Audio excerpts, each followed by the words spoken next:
अस्सलामुअलैकुम everyone, welcome to a brand new video. This is Mohammad Adil Sharif और आप देख रहे हैं मैथ्स ऑफिशियल। उम्मीद करता हूं तुम्हारे व्यूअर्स खैर वफियत से होंगे। डियर फ्रेंड्स, आज की वीडियो में मैं आपको बताने जा रहा हूं कि आप लोग बैंक अल हबीब लिमिटेड से किस तरह मेरा पाकिस्तान मेरा घर स्कीम, जो कि नया पाकिस्तान हाउसिंग प्रोग्राम का हिस्सा है, आप इससे किस तरह फ़ायदा उठा सकते हैं और आप लोग इसके अंदर लोन के लिए किस तरह अप्लाई करके अपने लिए बना बनाया घर ख़रीद सकते हैं या प्लॉट के लिए आप लोन ले ले सकते हैं। सो वीडियो की जाने बढ़ने से पहले आपसे रिक्वेस्ट है कि मेरे चैनल मैथ्स ऑफिशियल को सब्सक्राइब कर दें।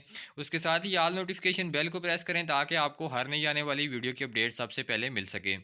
जैसा कि आप सबको पता है कि नया पाकिस्तान हाउसिंग प्रोग्राम के अंदर काफ़ी ज़्यादा बैंकों को शामिल किया गया है। और जिस तरह जैसे ही किसी बैंक की अपडेट आती है कि उन्होंने इस प्रोग्राम को शुरू कर दिया है, तो मैं आपको वक्तन फ़वक्तन उसके बारे में आगाह करता रहता हूँ वीडियो की सूरत में। तो आज भी हम जो है मेरा पाकिस्तान मेरा घर स्कीम, जो कि बैंक अल हबीब लिमिटेड की जानिब से शुरू की गई है, इसके बारे में तमाम डिटेल्स दूंगा। सो वीडियो को आपने स्किप नहीं करना और वीडियो को कंप्लीट देखना है। इससे पहले आपको बैंक अल फलाह, बैंक अल मीज़ान और इसके अलावा आपको सुनहरी बैंक, जो कि इस स्कीम को सपोर्ट कर रहे हैं, उनके बारे में मैंने आपको ऑलरेडी वीडियो बनाकर बता दिया। अगर आपको ये इस बैंक की स्कीम पसंद नहीं आती तो आप उन बैंक से लोन ले सकते हैं, या अगर आपको इस बैंक से लोन नहीं मिलता तो आप दूसरे बैंकों से अप्लाई कर सकते हैं। तो अभी मैं आपको यहाँ पर सबसे पहले इसकी एलिजिबिलिटी क्राइटेरिया की बात करेंगे। बिल्कुल शॉर्ट सा इसके अंदर एलिजिबिलिटी क्राइटेरिया है। तमाम मर्द ख़वातीन इसके अंदर अप्लाई कर सकते हैं। उसके अलावा इसके अंदर यहाँ पर तमाम शराइत वही हैं जो दूसरे जो बैंक आपको लोन दे रहे हैं उसके अंदर शराइत हैं। इसके लिए ये है कि आप फर्स्ट टाइम किसी घर के लिए लोन ले रहे हो, ठीक है, इससे पहले आपके नाम पर कोई घर रजिस्टर्ड ना हो और आप इससे एक ही बार फ़ायदा उठा सकते हैं। और इसके अंदर आपका एम्प्लॉयमेंट टेन्योर या बिज़नेस एक्सपीरियंस जो 5 साल का होना चाहिए कम से कम। मंथली इनकम जो तनख्वाहदार तबके वाले लोग हैं उनके लिए कम से कम 25,000, ज़्यादा से ज़्यादा 1 लाख रुपये पर माहाना नेट डिस्पोजेबल इनकम टैक्स वगैरह अदा करने के बाद जो आपकी इनकम बचती है उसको बोलते हैं नेट डिस्पोजेबल इनकम। उसके बाद इसके अलावा जो गैर तनख्वाहदार तबका है यानी नॉन सैलरीड इंडिविजुअल है, जिसके अंदर बिजनेसमैन भी आते हैं और जो सेल्फ एम्प्लॉयड प्रोफेशनल्स हैं वो भी इसके अंदर आते हैं, उनकी कम से कम माहाना आमदनी 25,000 और ज़्यादा से ज़्यादा 1,40,000 हो। इससे ज़्यादा जो अगर उनकी आमदनी है तो फिर वो इसके अंदर अप्लाई नहीं कर सकते। इसी तरह अगर आप लोग इसके अंदर दो बंदे मिलकर अप्लाई करना चाहते हैं तो उसके लिए जो आपका को एप्लीकेंट होगा उसकी कम से कम उम्र 25 साल और ज़्यादा से ज़्यादा 60 साल होनी चाहिए, 60 साल से ज़्यादा नहीं होनी चाहिए। अभी यहाँ पर हम कर्जा मुद्दत यानी फाइनेंसिंग टेन्योर की बात करेंगे। कम से कम 10 साल और फ्लेक्सिबिलिटी इसके अंदर आपको 20 सालों की है कि आप 20 सालों के अंदर अंदर ये लोन वापस कर सकते हैं। अगर आप वक्त से पहले पेमेंट करना चाहते हैं तो उसका ऑप्शन भी आपको मौजूद है। उसके अलावा आपको आपकी प्रॉपर्टी की इंश्योरेंस या तकाफल की सहूलत यानी बीमा की सहूलत भी आपको दी जाएगी। इसके अलावा यहाँ पर डॉक्यूमेंट्स क्या क्या रिक्वायर्ड होंगे। अब यहाँ पर दो किस्म के लोग हैं, एक जो तनख्वाहदार तबका है उनके लिए डॉक्यूमेंट्स की बात की जा रही है, और दूसरा जो तनख्वाहदार तबका नहीं है यानी बिजनेसमैन हैं या जो नॉन सैलरीड हैं। तो हम सबसे पहले नॉन सैलरीड की डॉक्यूमेंट्स जो रिक्वायरमेंट्स हैं वो चेक कर लेते हैं कि इनके लिए क्या क्या डॉक्यूमेंट्स हमें रिक्वायर्ड होंगे। इसके अंदर सबसे पहले आपको एक एप्लीकेशन फॉर्म की ज़रूरत होगी। उसके अलावा आपके पास अपना वैलिड शिनाख्ती कार्ड नंबर होना चाहिए, शिनाख्ती कार्ड होना चाहिए। आपकी दो दो जो रिसेंट फ़ोटोग्राफ्स होनी चाहिए। इसके साथ साथ आपका जो 5 ईयर का जो एक्सेप्टेबल बिजनेस प्रूफ होना चाहिए, जिसके अंदर आप NTN certificate, tax return, bank certificate, या इसके अलावा अगर आपके पास कोई वैलिड इस चीज़ का प्रूफ है अपने बिज़नेस का तो आपने वो जो है बैंक को शो करवाना होगा।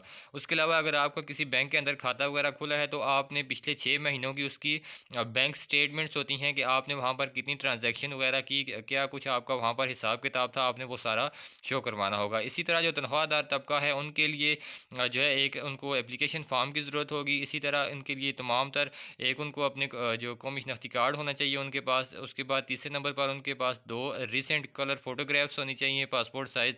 इसके साथ साथ उनके पास जो यहाँ पर उनकी सैलरी स्लिप होनी चाहिए पिछले 2 महीनों की, और इसके अलावा लेटेस्ट सैलरी सर्टिफिकेट के अभी जहाँ पर वो काम कर रहे हैं इस चीज़ का उनके पास कोई सर्टिफिकेट या कोई प्रूफ होना चाहिए कि बाकी वो उस जगह पर जॉब कर रहे हैं।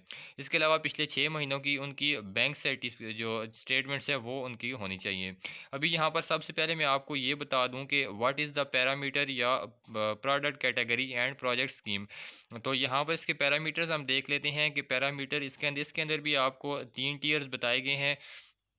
जिसके अंदर सबसे जो पहला टियर है उस वो नया पाकिस्तान हाउसिंग डेवलपमेंट अथॉरिटी का है, और दूसरे जो है वो नॉन नेफडज हैं, ठीक है। इसके अलावा यहाँ पर यूनिट साइज़ की बात की जाए, हाउसिंग यूनिट, तो टियर 1 के अंदर आपको 5 मरला और टियर 2 के अंदर भी 5 मरला, जबकि टियर 3 के अंदर आपको 10 मरला का मकान जो है प्लाट वगैरह आप इसके अंदर फ्राहम किया जाएगा। या अगर आप मकान ख़रीदना चाहते हैं तो 10 मरला का या 5 मरला का आप वो भी ख़रीद सकते हैं। उसके अलावा what is the subsidy profit और मार्कअप रेट, के आपको इसके ऊपर मार्कअप कितना देना पड़ेगा। तो टियर 1 के अंदर आपको पहले 5 सालों के लिए 5% और अगले 5 सालों के लिए 7%। इसी तरह टियर 2 जो है उसके अंदर आपको पहले 5 सालों के लिए 5% और जो अगले 5 साल होंगे उनके लिए 7% आपको मार्कअप देना पड़ेगा। टियर 2 के अंदर थोड़ा सा जो मार्कअप है वो ज़्यादा है, पहले 5 सालों के लिए आपको 7% और यानी 7% और अगले 5 सालों के लिए आपको 9% इसके अंदर देना पड़ेगा। इसी तरह अभी अभी यहाँ पर हम इसकी बात करें कि इसकी जो मैक्सिमम प्राइस ऑफ यूनिट्स हैं वो क्या होंगी, कि अगर आप किसी जगह पर जो मैक्सिमम जो महंगे से महंगा अगर लेना चाहते हैं प्लाट या मकान, तो कितनी रेंज है आपके पास, आप उसको कितनी मालियत तक का ले सकते हैं। टियर 1 के अंदर अगर आप 5 मरले का मकान या प्लाट वगैरह ख़रीदना चाहते हैं तो उसकी जो ज़्यादा से ज़्यादा अमाउंट है, जो उसकी कीमत है मार्केट प्राइस जो उसकी है वो 3.5 मिलियन यानी 35 लाख रुपए होनी चाहिए, इससे ज़्यादा ना हो। इससे कम चल जाएगी लेकिन इससे ज़्यादा नहीं चलेगी। टियर 2 के अंदर भी आपको 35 लाख रुपए जो है इसकी प्राइस होनी चाहिए, और टियर 3 के अंदर जो आपको जो आप मैक्सिमम प्राइस की जो आप परचेजिंग कर सकते हैं वो भी आप 6 लाख रुपए तक की कर सकते हैं, ठीक है, यानी 6 मिलियन कर सकते हैं। इसके अलावा यहाँ पर अभी हम बात करेंगे कि व्हाट इज़ फाइनेंसिंग रेंज, के फाइनेंसिंग रेंज कितनी है। टियर 1 के अंदर आपको ज़्यादा से ज़्यादा 27 लाख रुपए यानी 2.5 मिलियन RS आपको दिए जाएंगे लोन के तौर पर बैंक की जानिब से। बाकी इसके अंदर आप अगर 27 लाख से महंगा जो आप अपने लिए मकान या प्लाट वगैरह ख़रीदते हैं तो फिर उसकी पेमेंट आपको अपनी जेब से करनी पड़ेगी, उसके लिए आपको बैंक फाइनेंसिंग नहीं करेगा। 27 लाख रुपए देगा, उससे ज़्यादा आपको अपनी तरफ से देने पड़ेंगे। इसी तरह टियर 2 के अंदर आपको यहाँ पर फैसिलिटी दी गई है कि बैंक आपको 30 लाख रुपए तक का लोन देगा, यानी 3 मिलियन। इससे ज़्यादा का अगर आप टियर 2 की कैटेगरी के अंदर लेंगे कोई प्लाट या मकान, तो फिर उसकी जो एक्स्ट्रा अमाउंट होगी वो आपको अपनी तरफ से पे करना पड़ेगी। इसी तरह जो टियर 3 है इसके अंदर आपको 50 लाख रुपए तक का लोन दिया जाएगा बैंक की जानिब से।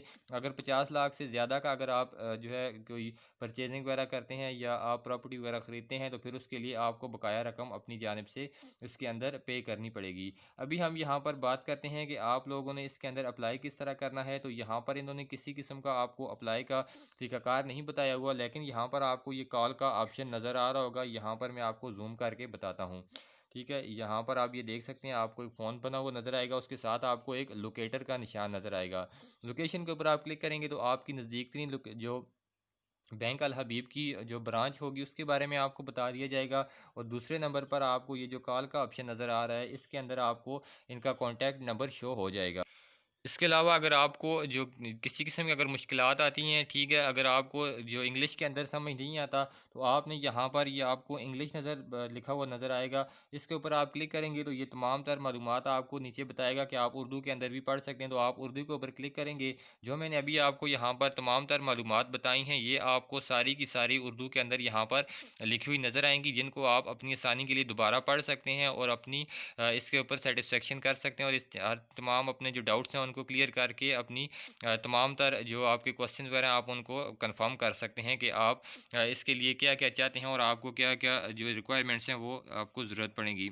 तो ये आसान सा तरीका है इसके अंदर अप्लाई करने का। आपने बैंक की अपने नज़दीक बैंक की किसी भी ब्रांच के अंदर चले जाना है, और अब स्टेट बैंक ऑफ पाकिस्तान ने भी इनको ये एलामिया जारी कर दिया है कि आपने जो गरीब लोग हैं उनकी ज़्यादा सेल्फ़ रिस्पेक्ट की जो तरफ देखना है और आपने उनको ज़्यादा प्रेफर करना है। तो अब इसके अंदर गरीब आवाम को भी मौका मिलेगा, वो भी लोन ले सकेंगे। पहले ये होता था कि जितने भी बैंक थे वो ज़्यादातर जो पैसे वाली पार्टी होती है वो उनको देते हैं लोन वगैरह, और क्योंकि उनको उम्मीद होती है कि ये वापस कर देंगे, वो गरीब लोगों को लोन नहीं देते। लेकिन अब स्टेट बैंक ने इनके ऊपर जो है काफ़ी ज़्यादा जो है इनके ऊपर सख्ती की है, और इन्हें कहा है तमाम बैंक्स को कि आपने अगर इस स्कीम के अंदर आना है तो फिर आपने इसके अंदर गरीब आवाम का ज़्यादा ख्याल करना होगा, क्योंकि ये स्कीम सिर्फ़ और सिर्फ गरीबों के लिए है। अमीर लोग तो अपने घर वैसे भी बना लेते हैं, लेकिन ये हुकूमत का जो प्रोग्राम है ये इन्होंने इसी वजह से बनाया है स्टेट बैंक ऑफ पाकिस्तान की मुआवनत से, कि ये जो गरीब लोग हैं उनके उनके लिए आसान घर की जो फ़राहमी है उसको मुमकिन बनाया जा सके और लोग अपने घरों के मालिक बन सकें। तो इस तरह से आप लोगों ने भी दूसरों की मदद करनी है, क्योंकि अगर आप इसके अंदर अप्लाई नहीं करना चाहते तो आपने इस वीडियो को आगे अपने दोस्तों के साथ शेयर करना है, या अगर आपको लगता है कि आपके गली मोहल्ले में कोई है तो आपने उनको इस बारे में बताना है कि आपने हुकूमत की इस जो स्कीम है इससे फ़ायदा उठाएँ, अपने लिए घर लें। क्योंकि जितनी इसके अंदर इतनी मैं अगर आपको ये बता दूँ कि जो माहाना इंस्टॉलमेंट्स होती हैं एक साथ होती हैं, वो इंतहाई कम होती हैं। इतनी कम होती हैं कि जितना बड़े-बड़े शहरों के अंदर अगर आपका किराया है 3,000 4,000 5,000 से ये जो आपकी एक साल शुरू होती है, और जितनी आप रखना चाहें आप उस हिसाब से रख सकते हैं। तो जितना आप किराया देते हैं उतनी ही आप महीने की किस्त देंगे, तो आप 20 सालों के बाद अपने मकान के खुद मालिक बन जाएँगे। तो उम्मीद करता हूँ आज की वीडियो आप लोगों के लिए काफ़ी ज़्यादा इन्फॉर्मेटिव रही होगी। वीडियो को लाइक कर दें और चैनल को ज़रूर सब्सक्राइब करें। Thanks for watching the video.